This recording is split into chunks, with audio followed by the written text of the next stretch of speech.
Hey guys, day 21, third week in this series, and I want to finish this little segment that we've been talking about, the different types of dieting methods. And this one I'm simply going to call balanced. So far we've talked about ketogenic, so I know you guys are very well versed now in the carb versus no carb kind of debate. We've talked about intermittent fasting, which has become pretty popular. We've talked about vegetarianism, and there are different types of vegetarianism that comes into play these days, just like different types of intermittent fasting and so forth.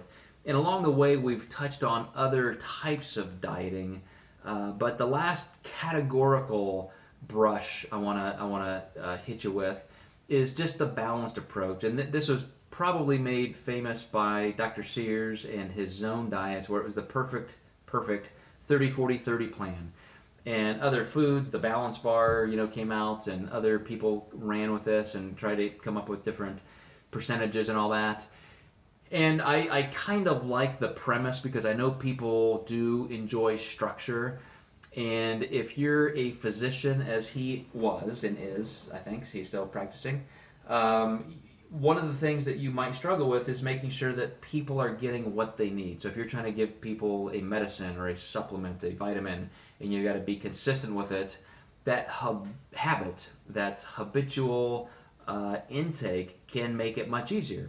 So I think there was some element of that on the behavioral side, but I really do believe his premise when he was looking at the biochemistry, and just like I've said, we need some carbs, but too much is too much.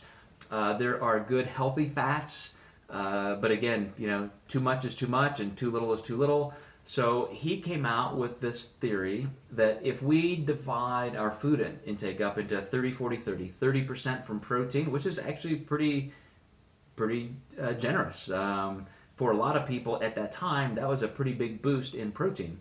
Fat at 30% was also kind of high, and 40% of carbs is actually lower than an awful lot of people in society.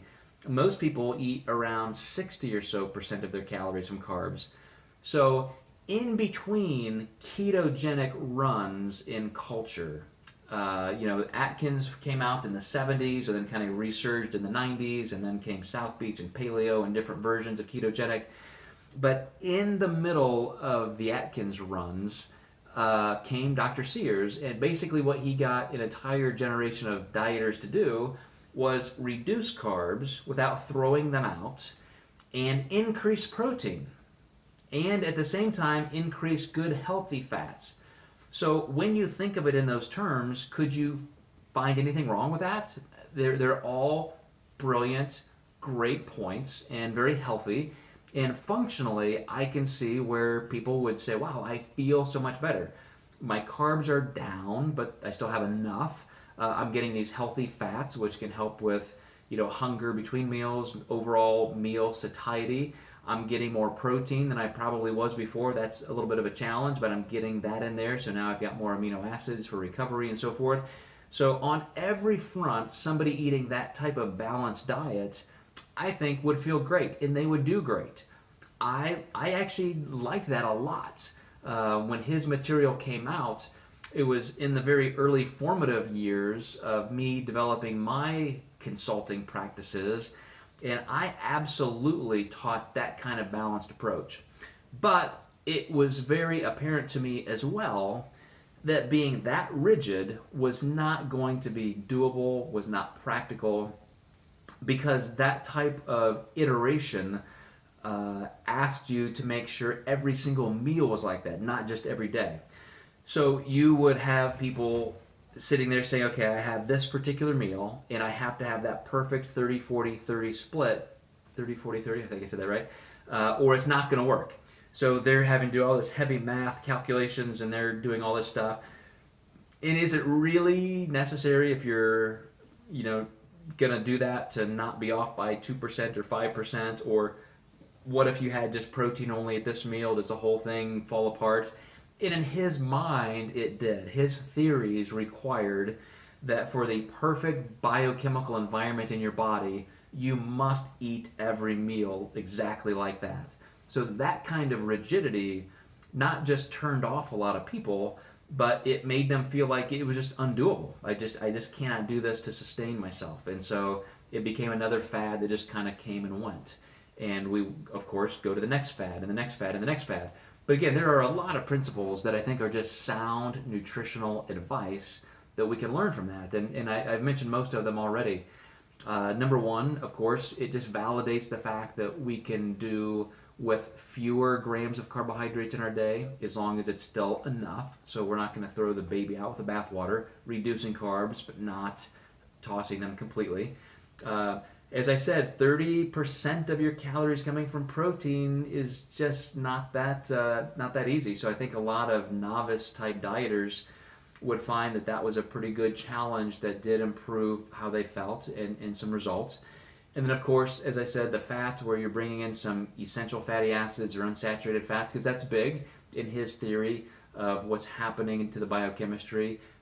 You don't want those kind of trans fats and so forth. So it definitely was not the ketogenic kind of diet that would say you can eat anything you want, as long as it's fat, eat bacon, burger, butter, and all that stuff. He was attracting a lot of those ketogenic dieters, but it was a nuance in that you could get a little bit higher fat, but you had to eat good fat. So again, stretching people into a new area that was a little healthier, gave them that sense of novelty that this really is different. And then, of course, I would think they would feel better with those better fat sources. So how can we apply this to today? Obviously, I've been talking big for 3 weeks now on structured flexibility, where we want structure. This is highly structured, but we need flexibility for a lot of reasons. Most of them behavioral, making sure that we can stay on our nutrition plans and be very practical. I do think if you have a problem with structure, going all the way back to meal planning, and whether you look at our information in our precision meal planning, or you're doing something else, I think if you try to structure a couple meals like this, just as an experiment, let's see if I got close to that 30, 40, 30% just in one meal. How do I feel with that one meal? How does it last with me throughout the next few hours or so? And I think because of what he describes, you would say, I actually do feel better. Now, in our way of describing meals, several meals, not several per day, but I mean a couple of your meals per day are definitely very balanced. You've got the protein, carbs, and fat in there. Some of them are just a little bit more tilted in one direction or the other, like a pre-workout, post-workout, and so forth. For those reasons that I think if I was in a debate with Dr. Sears, I could challenge him, and I think I would win, because there's just not that need, or it's just not practical. And I really don't think that you end up saying that particular type of eating is the healthiest, because our body works in different contexts. We're never in the same environment internally where we're going to be needing the same thing. Sometimes we don't need any carbs. Sometimes we don't need any fat.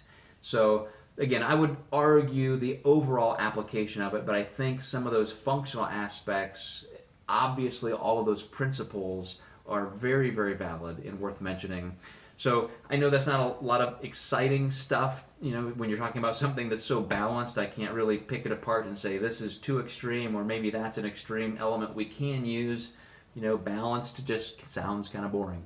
But there are some really important factors in there, and I would definitely recommend you trying some of that just to see how that works out. So thank you guys. That wraps up week 3. We're going to head into our final week of this month, and we're going to start hitting those advanced concepts I've been talking about. So we'll see you on the next one.